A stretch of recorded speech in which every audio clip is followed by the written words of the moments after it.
بسم اللہ الرحمن الرحیم۔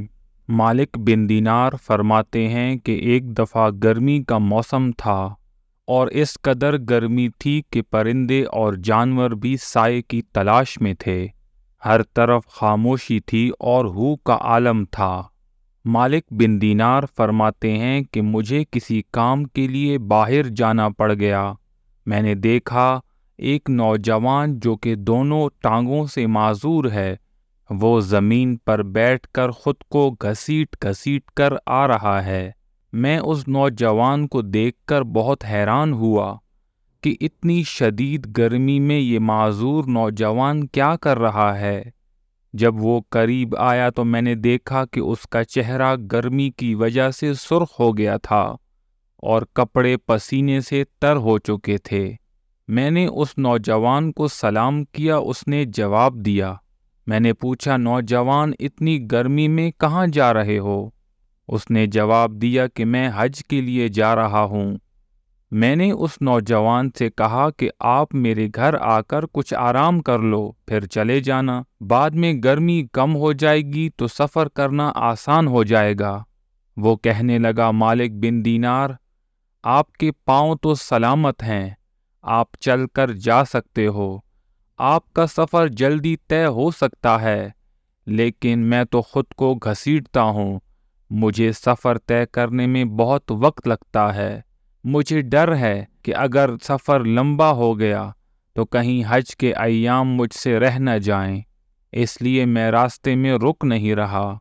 مالک بن دینار فرمانے لگے، تم پریشان نہ ہو، ہم آپ کے لیے سواری کا انتظام کر دیتے ہیں، آپ آرام سے پہنچ جائیں گے۔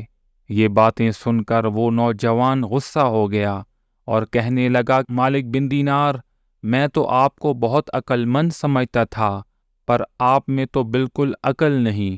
میں نے پوچھا، کیوں، کیا ہوا؟ وہ کہنے لگا، اگر کسی غلام نے اپنے مالک کا جرم کیا ہو اور اس کی نافرمانی کی ہو تو اس کو اپنے مالک کے پاس کیسے جانا چاہیے؟ پیدل جانا بہتر ہوگا یا سواری پر؟ اپنے مالک کے سامنے جانے کے لیے تو عاجزی اچھی لگتی ہے کہ عاجزی کے ساتھ مالک کے سامنے پیش ہوں۔ مالک بن دینار فرمانے لگے، یہ باتیں کہہ کر وہ نوجوان چلا گیا اور میں اس بات کو بھول گیا۔ فرمانے لگے، اسی سال میں نے حج کیا، لیکن جب میں شیطان کو کنکریاں مارنے کے لیے گیا تو واپسی پر دیکھا کہ ایک بہت بڑا مجمع اکٹھا ہے۔ میں نے پوچھا کہ کیا ہوا؟ پتہ چلا کہ ایک نوجوان اللہ سے دعائیں مانگ رہا ہے اور اس کی دعائیں ایسی ہیں جو کہ لوگوں کے دل میں گھر کر رہی ہیں۔ سب لوگ کھڑے سن رہے تھے۔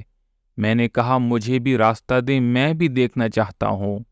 جب دیکھا تو وہی نوجوان جو معذور تھا، وہ کہہ رہا تھا، اے اللہ، تیری مہربانی نہ ہوتی تو آج میں بیت اللہ کا طواف نہ کر پاتا، تیری مہربانی نہ ہوتی تو حجر اسود کو بوسہ نہ دے پاتا، میں نے مقام ابراہیم پر سجدے کیے، خانہ کعبہ کے غلاف کو پکڑا، وقوف عرفات میں حاضر ہوا اور ابھی شیطان کو کنکریاں مار کر اپنی دشمنی اور نفرت کا اظہار بھی کیا۔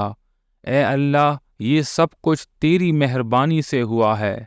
وہ کہنے لگا، اے اللہ، اب قربانی کا وقت آ گیا ہے، میرے آس پاس جتنے لوگ بھی کھڑے ہیں اب یہ لوگ جا کر قربانی کریں گے۔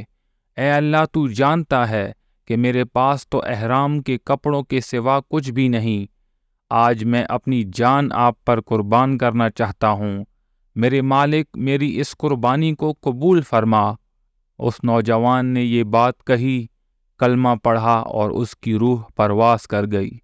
دوستو، ہماری تاریخ میں ایسے لوگ بھی گزرے ہیں جو اللہ کی محبت میں جان دینے والے تھے۔ اللہ ہم سب کو صحیح اعمال کرنے کی توفیق عطا فرمائے، آمین۔ امید ہے آج کی ویڈیو آپ لوگوں کو پسند آئی ہوگی۔ مزید ویڈیوز کے لیے میرے چینل کو سبسکرائب کریں۔ السلام علیکم ورحمۃ اللہ وبرکاتہ۔